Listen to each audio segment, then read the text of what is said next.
பழனி பாதயாத்திரை போது அதில் வந்து எல்லாருக்குமே நாங்கள் வந்து என்ன பண்ணியிருக்காங்கன்னா பலகாரம்லாம் போட்டிருக்காங்க. ஜிலேபி, மைசூர் பாக்கு எல்லாமே எல்லா பலகாரமும் செமையாக போட்டு செமையாக ரெடி பண்ணிட்டாங்க. நெக்ஸ்ட்டு என்னன்னா வந்து பொங்கல், சுண்டல், அப்புறமா வந்து தயிர் சாதம் எல்லாம் பண்ணியிருக்காங்க. இது வந்து 25ஆம் ஆண்டு வந்து வெள்ளி விழா கொண்டாடியிருக்காங்க.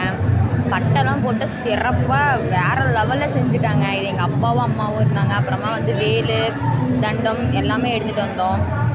அப்புறமா சூரியனுக்கு ஒரு நமஸ்காரம் போட்டுட்டு அப்படியே வந்து தேரை இழுத்துட்டு போகலான்னு சொல்லிட்டு அப்பா ஒரு தேங்காய் உடைச்சாரு. எங்கள் அப்பா வந்து தலைவர், குருசாமி எங்கள் பெரியப்பா வேறு லெவலில் மோளம் அடிக்கிறாங்க.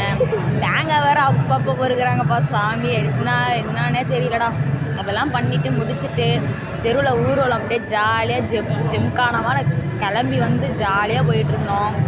போய் முடிச்சுட்டு அங்கே ஃபுல்லுமே சரி கோயிலுக்கு போய் சேரலாம். நெக்ஸ்ட் வீடியோவில் பார்க்கலாம்.